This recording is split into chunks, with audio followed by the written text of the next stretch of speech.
하나님의 말씀 보도록 합니다. 고린도 전서 4장 1절에서 5절의 말씀까지입니다. 사람이 마땅히 우리를 그리스도의 일꾼이요 하나님의 비밀을 맡은 자로 여길지어다. 그리고 맡은 자에게는 구할 것은 충성이니라. 너희에게나 다른 사람에게나 판단받는 것이 내게는 매우 작은 일이라. 나도 나를 판단하지 아니하나오니 내가 자책할 아무것도 깨닫지 못하나 이로 말미암아 어렵다 함을 얻지 못하노라. 다만 나를 심판하실 이는 주시니라. 그러므로 때가 이르기 전 곧 주께서 오시기까지 아무것도 판단하지 말라. 그가 어두움에 감추인 것들을 드러내고 마음의 뜻을 나타내시리니 그때 각 사람에게 하나님으로부터 칭찬이 있으리라. 아멘. 오늘의 이 말씀은 대체적으로 왜곡시켜서 사람들이 자기 정립하는 데 사용하는 구절입니다. 특별히 그 3절에 보면은 내게는 사람들에게 판단받는 것이 내게는 아주 작은 것이다. 나도 나를 판단하지 않는다. 나를 판단하시는 일은 4절에 주님밖에 없다. 이러한 것이 오늘의 이 말씀과 그리고 또 그 사울이 잘못되었을 때 다윗이 죽이지 않고 살려놓는 이러한 특별히 그 지도자들, 지도자들이라면 좀 그래도 괜찮은데 그 은사를 받았다고 이렇게 그 설치는 놈들이 이 구절들을 이용을 해서 나를 판단하시는 분은 하나님밖에 없다. 사람이 나를 판단하는 것은 그거는 뭐 별로 중요하지 않다. 이런 식으로 막 가는 거죠. 그냥 이 말씀을 오해라기보다도 왜곡시켜서 자기 정립, 자기 아집에 시멘트를 하는 자들이 많습니다. 아마 거의 달 겁니다. 저는 그런 놈들을 깔쭉댄다고 말합니다.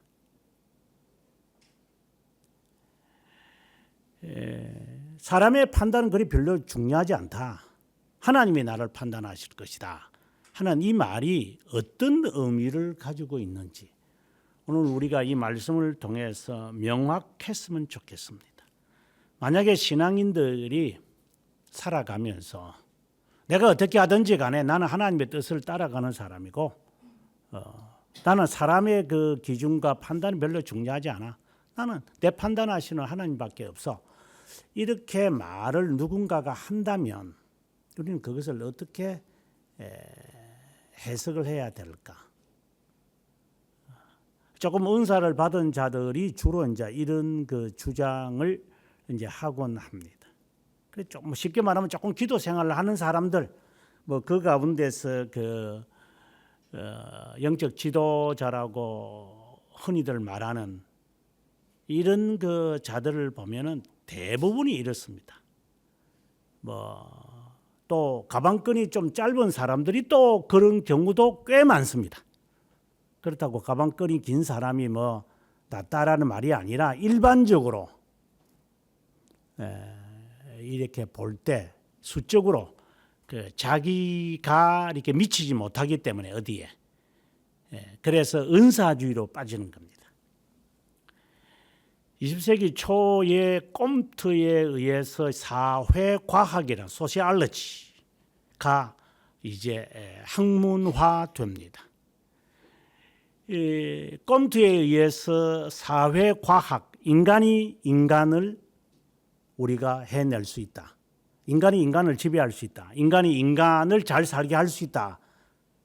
그래서 인간이 어떠한 제도, 인간이 어떠한 것들 만들면 괜찮다라고 하는 그 모더니즘의 시작점입니다. 동시에 그 모더니즘에 따라붙지 못하는 자들이 부류에 나타납니다. 아마 좀 있으면은 아마 CBDC라 이래가지고 이제 가상화폐와 비슷한 이제 전자화폐가 이미 시작을 했고, 이제 서양 애들 가운데 이미 시작을 했습니다. 그래서 지금 가상화폐, 우리가 비트코인이라는 것, 그것을 가장 많이 소유하는 나라는 미국입니다. 그래서 트럼프가 가상화폐에 대해서 오픈하는 것도 그 때문입니다. 저들이 다 주재합니다. 전자화폐가 이제 점점 전자화폐가 뭔지 거의 지금 개념화가 안 돼 있습니다. 우리는 거기에 지금 뒤처져 있는데, 저는 뭐 그걸 좋아하고 따르겠다는 게 아니라 이거는 이제 무서운 전쟁이 이제 일어나는 겁니다. 크레딧 카드를 통해서 이미 사람들의 모든 삶을 다 기계가 조장하기 시작을 했고, 스마트폰이라는 것을 통해서 우리는 이미 중앙정보에 나의 모든 신상이 이미 다 노출되어 있습니다. 이제는 돈의 흐름까지 다 추적하겠다는 겁니다. 돈을 숨기지도 못하게끔 하겠다는 겁니다. 뭐 겉으로는 뭐 돈 지폐 만드는데 경비가 드니까 뭐 그렇다 하지만 실제로는 그 무서운 음모가 여기에 갇혀 있습니다. 편하죠. 뭐 지금도 돈 안 들고 다니고 되는데 뭐 굳이 돈 들고 다녀야 할 게 뭐 있어. 이체하면 되는데, 이렇게 편리함이 결국은 이제 노예로 전락할 때가 조만간에 일어날 겁니다. 우리는 못 따라잡습니다.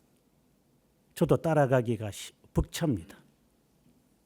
그런데 꼼투에 의해서 시작되어진 이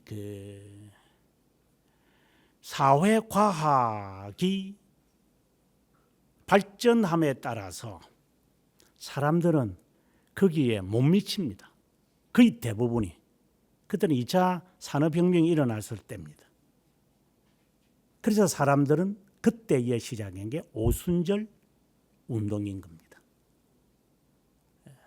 사회과학으로는 못 따라잡으니, 사회 속에서 적응이 안 되니, 이것들이 이제 하늘의 뜻을 얻어가지고 따라잡겠다라고 하는 은사운동까지 시작합니다. 이것을 짭짤하게 맛본 것들이 지금의 오순절파들입니다. 이제 점점 이제 쇠퇴하겠죠. 한 세기 잘 써먹었으니 이제 더 이상 써먹을 게 없으니, 이제 그게 이단화되면, 시작은 이단들이 시작하지 않지만 이게 이단화로 바뀌어지면 그것은 쇠퇴했다라고 보시면 됩니다. 모든 역사는 그런 겁니다. 또 다른 사회과학자인 드르켐이라고 하는 사람이 사회과학이 유행함에 사람들이 따라가지 못하는 것을 알고 있습니다. 아마 앞서도 말했지만 뭐 하나의 예의에 불과하지만 가상화폐일 겁니다. 뭐 저도 모릅니다. 그러면 사람들은 어떻게 하죠? 못 따라잡으면 포기하고 맙니다. 시험을 쳐다가 계속 떨어져 보십시오. 포기하고 사회에 반항을 하는 자들이 많아집니다. 지금 저희 나라에 이렇게 데모가 많다는 것은 따라잡지 못하는 자들의 분류들입니다. 저는 여기에 못 따라잡습니다. 더 열심히 하는 놈들이 많고, 그래서 말들을 만들어냅니다. 금수저가 있고 나무수저가 있답니다. 이런 못된 것들이 틈바귀에서 잡초들이 드러납니다. 한 5, 6년 전에는 또 미투라고 이래가지고 여성들의 권리 보장을 하는 이런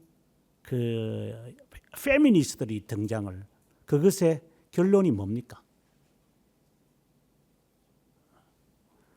최근에 있는 사건의 동덕여대의 사건입니다. 이제 사람들은 그것에 대해서 아주 환멸을 느낍니다. 동등이라는 것이 되어져야지 여성을 왜 선호해야 됩니까? 그것의 틈바구니에서 이런 잡초들이 드러나서 사회를 이렇게 망쳐버리는 겁니다. 그래서 듀레킴이 말합니다. 못 따라잡는 자들은 쿠데타를 일으킬 것이다. 이거는 역사적 진실입니다.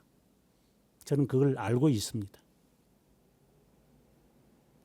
그래가라도 못하면, 그것도 못하면 일반인들은 자살을 한다. 저희 나라에 자살 수가 많아진다라는 것이 바로 사회적 현상이 그런 겁니다. 격차가 나니까 나중에 포기합니다. 니는 잘났어 그래. 나는 못났어 그래. 어째란 말이야.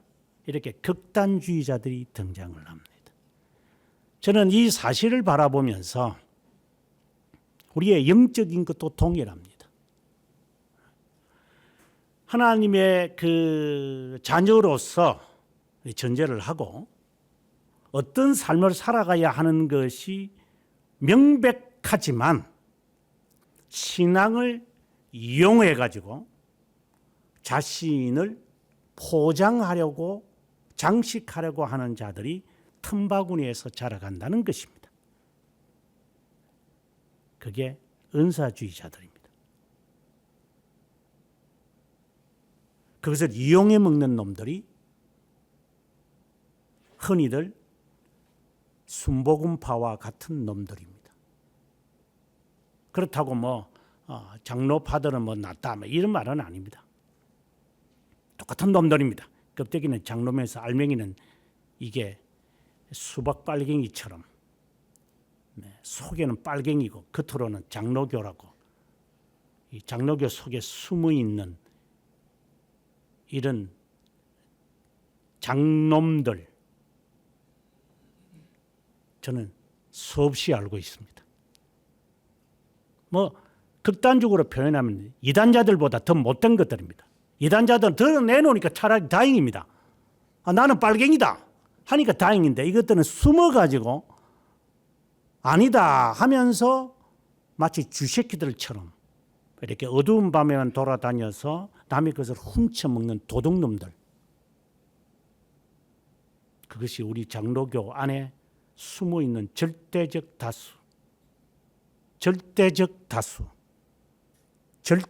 다수가 그 쥐새끼들입니다.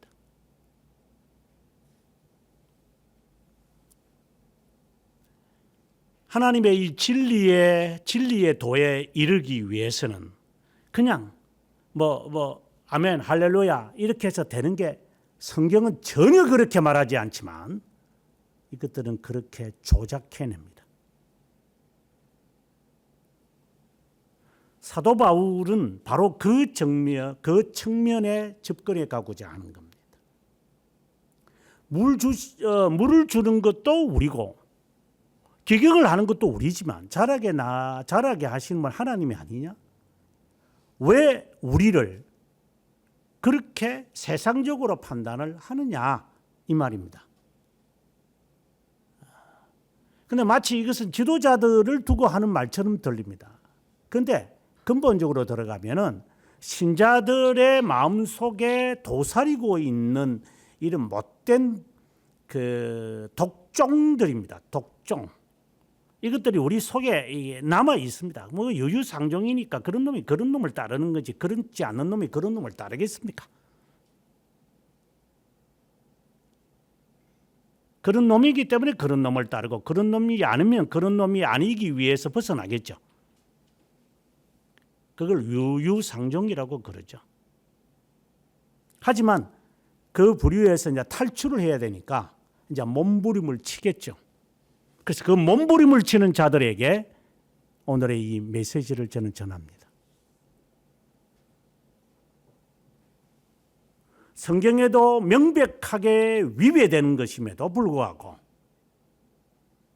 그리고 나 자신이 또 그렇게 되지 말아야 함에도 불구하고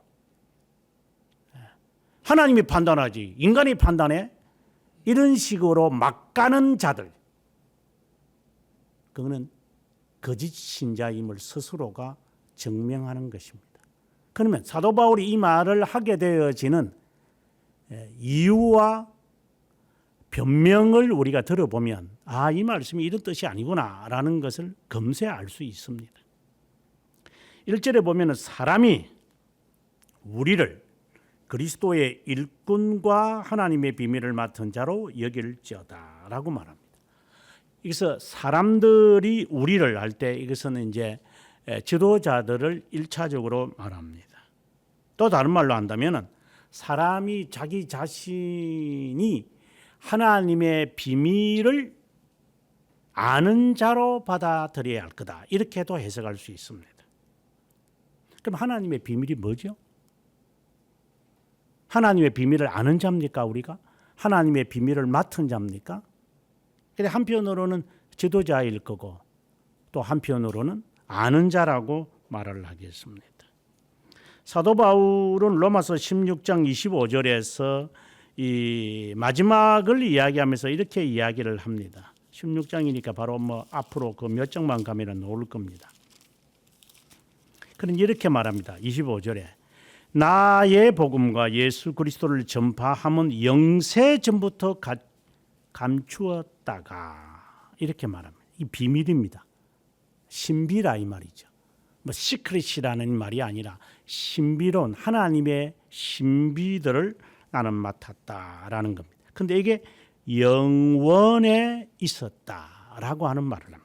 그래서 에베소서 1장 9절에 가보면 이제 이 말을 자세하게 말합니다. 선택에 관한 이야기를 하게 되어지는 겁니다. 좀 더 구체적으로 말을 하면 하나님의 구원의 진리를 나는 알고 있다라는 겁니다. 또 하나님의 그 구원의 진리를 아는 자로서 나는 그 사실을 너희들에게 가르치는 종이다. 이렇게 종이다라고 말합니다. 이 일꾼이라는 말은 종이라는 말이죠. 갈면생이 이런 말을 참 많이 하는데 그 입술이다. 이게 mouth of the Lord. 주님의 입이다. 그리스토스토모스를 우리가 그리스도의 입이란 말이잖아요. 왜 요하네스 그리스토스토모스를 사람들이 그렇게 부르는 이유가 그 때문입니다. 그는 하나님의 말씀만 전하기로 정말 결심, 결정을 한 사람입니다. 그래서 그의 평생을 추방을 당해가지고 추방 상태에서 죽게 됩니다. 그만큼 그는 하나님의 말씀을 선포하는 사람이라면 일반적으로 역사적으로 다 쫓김을 당합니다.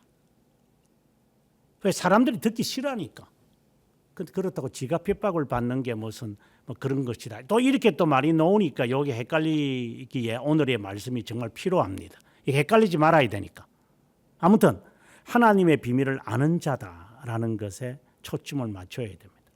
구원의 진리를 나는 확고하게 안다. 지금 제가 설교하고 있는 욥기 9장의 말씀은 매우 중요합니다. 모든 말씀이 다 중요하지만 시작 단계로서 볼 때 중요하다 이 말입니다. 계속해서 지금 제목을 제가 하나님에 대한 지식에 이르는 단계라는 제목으로 합니다. 하나님은 이런 분이다. 엘리바스도 그 말하고 빌닷도 그 말하고 욥도 그 말합니다. 귀신도 압니다. 귀신도 뜹니다. 다 압니다.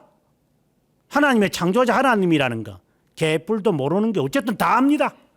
교회를 안 다니든 교회를 반대하든 간에 하나님이 어떤 분이라는 거 대강 다 압니다.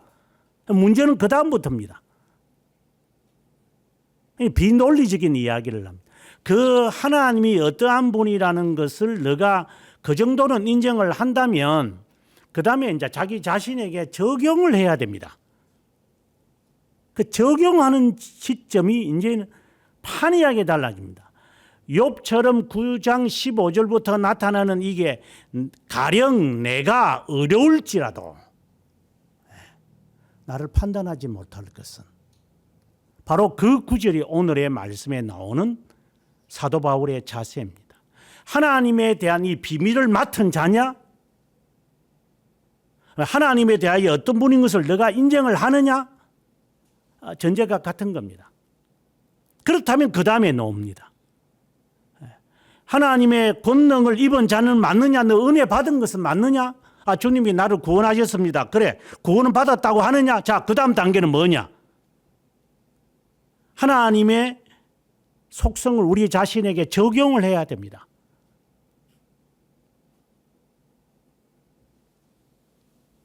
욥은 우리들에게 자세하게 설명합니다. 하나님의 전지하심을 인정해라. 하나님은 불가해성을 인정해라. 하나님의 주권을 인정해라. 제가 자세하게 설교했습니다. 그 맥락입니다. 지금 사도 바울은 하나님의 비밀을 아는 자냐, 하나님의 비밀을 맡았다라고 하는 놈들을 제가 별로 제가 인정을 안 하니까 제가 공부를 이렇게 해야 될 이유가 저는 개인적으로 제 스스로가 이런 어떤 영적 체험을 했기 때문에 저는 자신이 만만했습니다. 또 그런 그 업적도 나타냈기 때문에 또 그런 기질이 있습니다. 그런데 이게 어느 순간에 와서 이게 곁길로 가게 된다는 사실을 깨닫게 됩니다. 저는 업적 중심입니다. 제 성격 자체가 과거에 달성하는 목적 달성에 아주 집요한 인간입니다. 좀 조잡한 인간이지만 그럼 이것을 바꿀 수 있는 길은 이 자체는 정죄받아야 할 것은 아니지만 이게 그대로 놔두면 이게 이제 잡초됩니다. 이게 다듬지 않으면은 이게 무서운 독살이 됩니다. 손톱 기르는 게 뭐 큰 죄입니까? 그러나 그 손톱 밑에 감추어져 있는 그 더러운 박테리아는 어떻게 해야 됩니까? 그 더러운 거 아닙니까? 그래서 하나님은 그것을 잘라내시는 것 같아요. 그래서 배워야 되겠다. 악착같이 배워야 한다. 라는 것이 제가 24살 때의 제 인생의 분기점입니다. 무섭게 내가 공부하리라. 공부하고 난 다음에 느껴지는 거, 뭐 지금도 공부하고 있는 중이지만 무식한 놈들, 무지한 것들, 판단할 수 있는 시각이 생겨났습니다.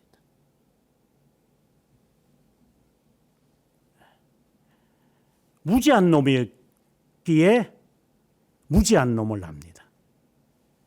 은사를 받아본 놈이니까 거짓 은사를 받은 사람을 판단해 냅니다. 제가 지난 토요일날 가면서도 그 말했지만 도둑놈이 도둑놈을 알아냅니다.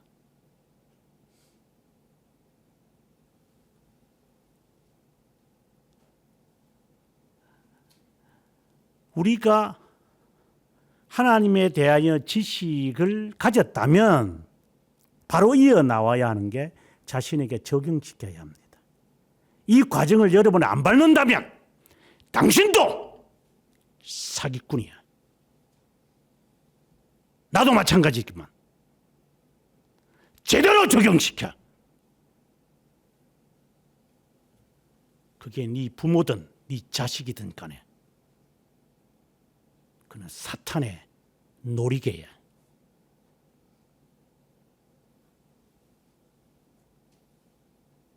아직도 못 깨닫는다면 당신 아직 출발도 안 했어.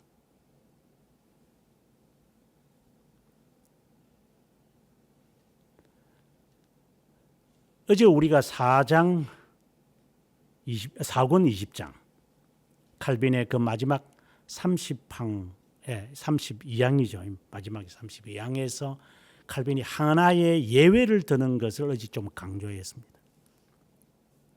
독재자라도 우리는 순종해야 한다. 하지만 하나의 예외가 있다. 그 예외가 무엇이냐? 우리로 하여금 불신앙을 갖게 하려는 의도를 가지고 우리에게 제안할 때는 왕이든 누구든지 우리는 거부해야 됩니다. 근데 그것을 어떻게 파악해냅니까? 배우든가.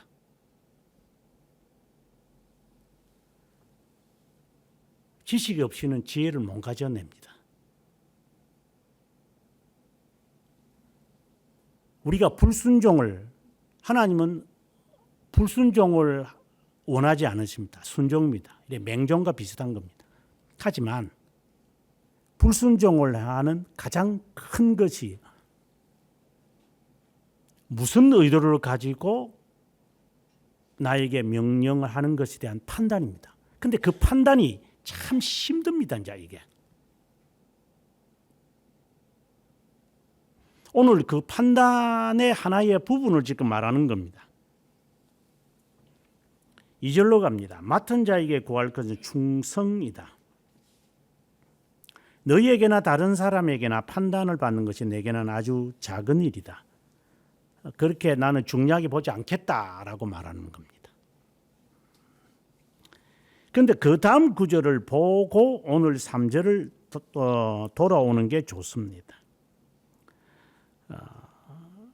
4절에 이렇게 되어 있습니다. 내가 자책할 아무것도 깨닫지 못하나라고 되어 있습니다. 여기서 자책할 아무것도 깨닫지 못한다라는 말은 나는 양심의 가책을 받지 않는다. 자기 자신에게 먼저 적용을 시킵니다. 왜?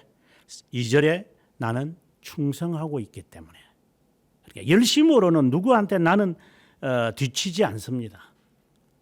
그런데 그것이 내 양심에 어긋나지 않다라고 하는 것입니다. 이제 이 부분까지도 사람들을 속일 수 있습니다.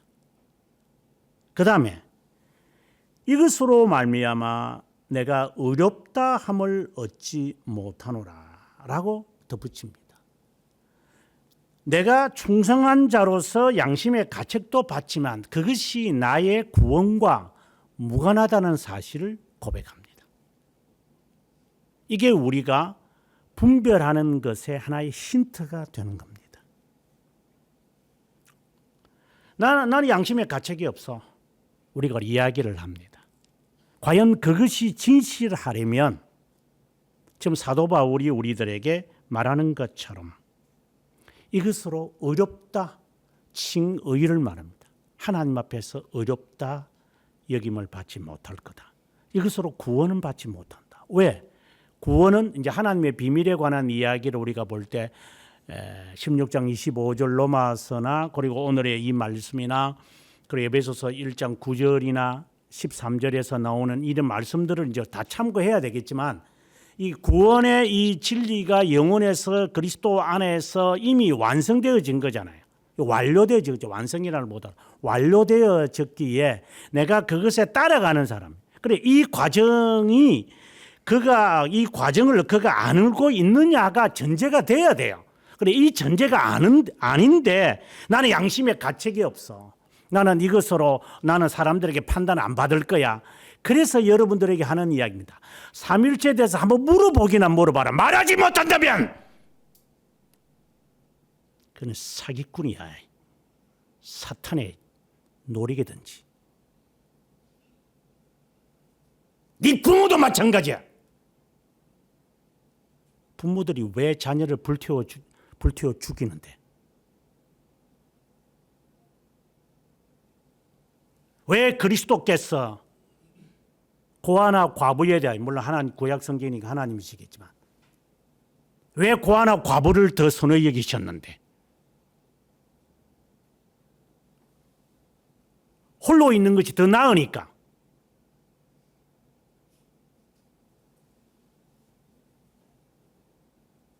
떠나는 것이 더 나으니까 차라리. 그 악영향 속에서 우리는 얼마나 많은 것을 잃어버리는지.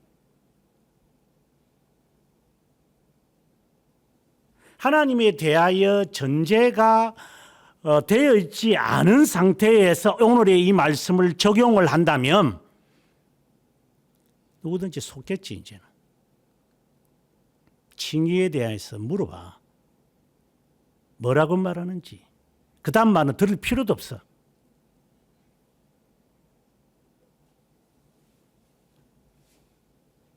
지금 사도 바울은 바로 그것을 전제하고 있습니다. 하나님의 어떠하심을 분명히 전제하고 그 다음에 나는 그것에 따라서 나는 충성하는 자다. 충성하는 자이기 때문에 나는 내 자신을 봐도 나는 양심의 가책이 없다. 하지만 이것 때문에 나는 어렵다 이금을 받는 것이 아니다. 왜? 행위와 양심의 가책이 안 받는 게 구원과 무슨 상관이 있습니까? 구원의 비밀이 그리스도 안에서 완료되었음을 믿으며 충성하는 거지. 충성하니까 하나님이 나를 공로로 공적으로 인정을 하는 겁니까?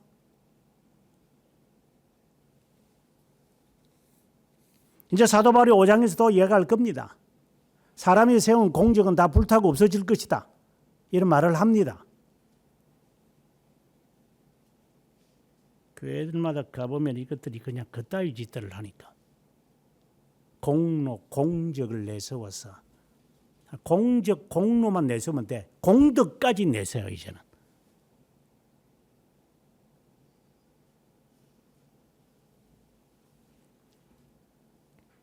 그러면 나를 판단하시는 분은 누구냐? 나는 사람에게나 누구에게나 나는 자책할 것이 없다.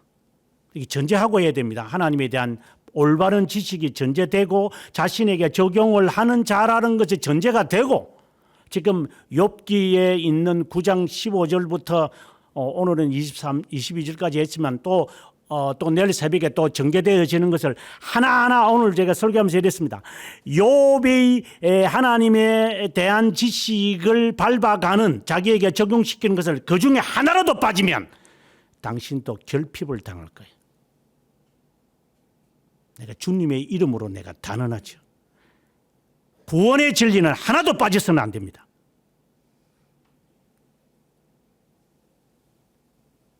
자신에게 그대로 적용시키십시오. 여러분들이 시간상으로 많이 여유가 없을 것 같아서 제가 월요일 날 했던 설교를만 제한시켰지. 화요일 날, 오늘 새벽, 또 내일, 그 다음에 금요일까지 이르는 하나님에 대한 지식을 자신에게 적용시키는 거 하나라도 빠졌다면 당신이 지옥 갈 수도 있어요.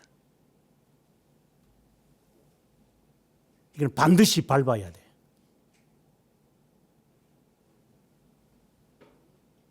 이는 농담이 아니라 진리입니다. 하나님을 찾아가는 사람이 밟는 반드시 받아야 하는. 그래서 오늘의 말씀처럼 사람이 마땅히 하나님의 비밀을 맡은 자로 여겨야 할 것이다. 이거는 예외가 없습니다. 하나님의 구원을 아는 자로 전제를 하고 그 다음에 이야기가 진행되는 겁니다. 개뿔도 모르는 게 아는 체하고. 그럼 다시 본문 3절에 가보면 또 나타납니다. 너희에게나 다른 사람에게나 판단받는 것이 내게는 아주 아무렇지도 않다. 나 판단 안 받는다. 매우 위험한 말씀처럼 들립니다. 나도 나를 판단하지 않는다. 겸손하게 보입니다. 4절로 갑니다. 내가 자책할 아무것도 깨닫지 못하나 나는 양심의 가책이 없다. 무슨 은사 받은 놈들이 하는 그 문구 그대로 합니다. 교단의 교주들도 그대로 하는 이야기입니다. 그러나 그 다음 말씀으로 대적할 수 있습니다. 당신이 그것으로 구원은 받지 못할 겁니다. 양심의 가책이 없다고 하자. 그렇다고 해서 하나님이 판단 안 하실 분은 아닙니다. 하나님 판단하실 겁니다. 당신이 큰 소리를 치지만 그 판단에 대해서는 대상이 될 겁니다. 그래서 5절에 이제 결론에 이릅니다. 때가 이르기 전에 주님께서 오시기까지 아무것도 너는 판단하지 말아라. 판단하지 마라. 하나님이 판단하실 것이니까. 이 말은 1차적으로는 저렇게 주장하는 사람에 대해서도 너는 판단하지 마라. 이단 교주들이 그렇게 말하더라도 놔둬라. 하나님이 할 거니까. 그 찌라시 돌리면서 하지 마라. 마스크 끼고 데모하지 마라 이 말입니다. 하나님이 하시는 거 아니겠느냐? 너 하나님을 믿느냐? 그래 하나님이 어떤 하신 분임을 너가 믿느냐? 마치 드론을 통해서 온 세상을 다 보고 있는데 정확한 시점, 미사일을 안 던져도 정확한 시점을 포착해 주면은 미사일은 정확하게 거기에 가서 1m 반경은 정확하게 포착해냅니다. 그 정도의 드론인데 이제는 이제는 골판지로 만든다더만 네덜란드에서 골판지로 만들어서 하는 경비도 적게 들릴 거니까 그렇게 해서 아무나 돌아다니는데 그걸 어떻게 할 것인가?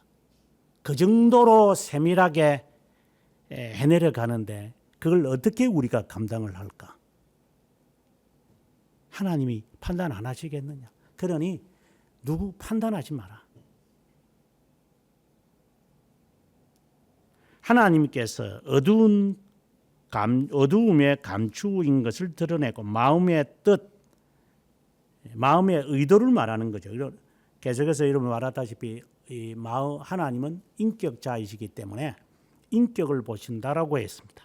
제가 어제도 강의하면서 하나님은 인격자니까 인격이 우리 인격적 교제한다. 어디서 그따위 소리를 하고 있어요. 이게 모르는 것들이 그냥 아는 체 하고 있어요. 이것들이.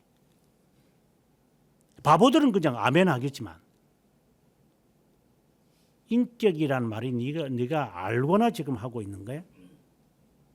지정이라고? 사기꾼들. 그래서 하나님과 우리가 교제할 수 있대요. 그리스도와 우리와의 교제나 연합이라는 의미를 알거나 그 말 하는 거예요? 내가 기도하면 하나님이 그래 이야기 대화하고 대화하는 것을 교제라고 말합니까? 누가 들으면 진짜인 줄 알겠어. 그리스도와 우리가 연합했다는 말과 교제라는 말은 같은 의미로 쓰여집니다. 그것은 접붙임이라는 말로 가도 같은 의미로 되어집니다. 접붙임이라는 말은 칭의와 같은 개념을 갖고 있습니다. 칭의와 같은 개념은 성령 하나님이 내 안에 내주해 있는 것으로 해석할 수 있습니다. 우리는 그것을 화해라는 단어로 쓰는 것을 우리는 신앙 고백에서 밝혀냅니다. 그럼 하나님과 내가 인격적인 교제한다 이 말은 내가 의롭다 영임을 받았다라고 하는 말로 축소시킬 수 있습니다. 죄들의 용서를 받았다는 말이죠. 그래서 이제 하나님 그리스도와 내가 교제를 하기 때문에 나는 그분의 말씀에 따라 순종하는 겁니다. 그래서 그분과 함께 죽고 그분과 함께 사는 겁니다. 그분이 죽은 것처럼 나도 죽을 거고 그분이 사시는 것처럼 나도 살 것입니다. 그래서 죄 죽이기와 영 죽이기가 자연스럽게 나옵니다. 그리스도는 죽고 있는데 나는 안 죽고 그리스도는 살았는데 나는 안 살아. 전혀 개념들이 없을 겁니다. 어디 주워 들은 것만 할 줄 아니까. 어떤 것을 말해 보십시오. 이는 교만한 말이지만 제가 파악이 안 되는가.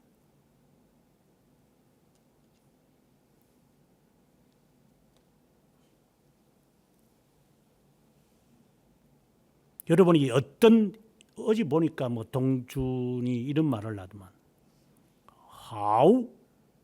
하우라는 그 삼성을 이제 말하는데 좋다라는 말이죠. 우리말로는 호라는 거, 좋을 호자. 삼성도 인토네이션에 따라 달라집니다. 말도 어떻게 인토네이션을 하느냐, 특별히 서양 애들의 언어는 전혀 다릅니다. 쿠주 이렇게 하는 거하고 쿠주 다릅니다. 얼마나 인토네이션을 위에서부터 아래로 만드느냐가 겸손한 말입니다. 우리말에는 그런 게 없습니다. 목소리 깔아가지고 하는 거. 우리는 인토네이션이 없는 언어이기 때문에 그렇습니다. 그래서 이해가 안 될 겁니다.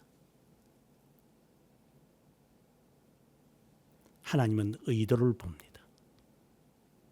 존재를 본다는 말입니다. 아주 쉽게 양심이라는 말입니다. 네 마음이 똑바로 되어 있는지 봅니다. 하나님은 그거로 경중을 드러냅니다.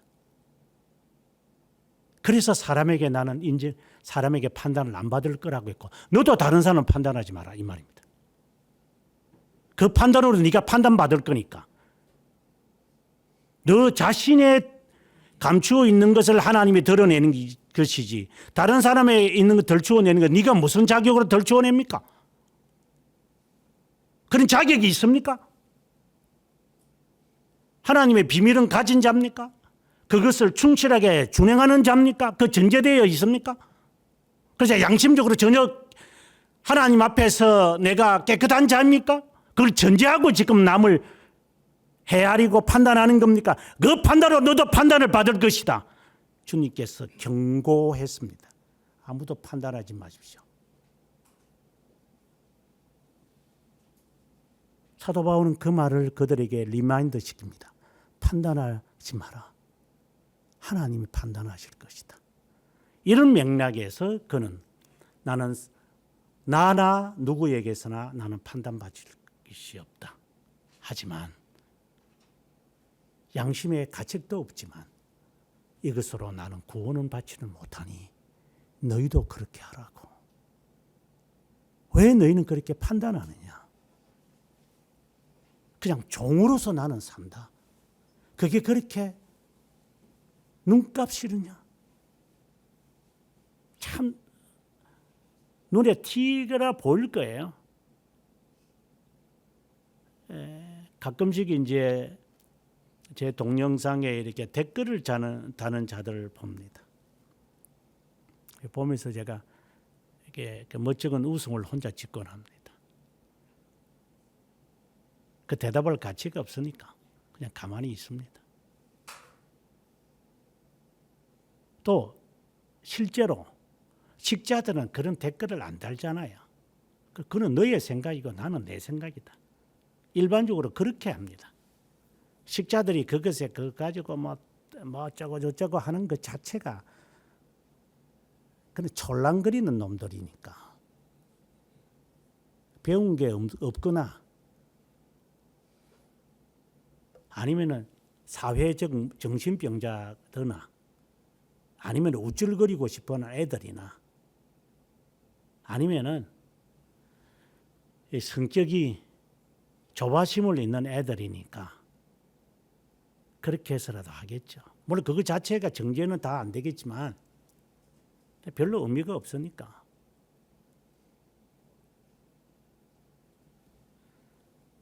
너에게 정죄를 받지 않을 거다. 하지만 정죄 안 받는다고 해서 하나님이 나를 인정하는 것은 아니다. 하나님께 심판을 받을 거다. 나는 그러니 아무도 심판하지 말자. 하나님이 다 덜추어낼 거니까 그것을 자숙하며 살자. 사도 바울이 말하고 싶은 것입니다. 다시 처음으로 돌아가서 은사 받았다고 깔쭉대면 안 됩니다. 그리고 말씀을 왜곡해서도 안 됩니다. 구원의 진리를 충분히 아십시오. 그리고 자신에게만 적용시키십시오. 엘리바스처럼 욥에게 적용시키려고 하면 안 됩니다. 하나님이 저주 내립니다. 그래서 제가 일전에 당신 지옥 가 라는 말을 제가 한 겁니다. 계속 그렇게 고집 피우면 당신 지옥 갈 거야. 목사 입에서 사람에게 지옥 간다는 말을 함부로 하겠습니까? 이 공적 석상에서는 제가 그런 말을 하더라도 너는 지옥 갈 거야.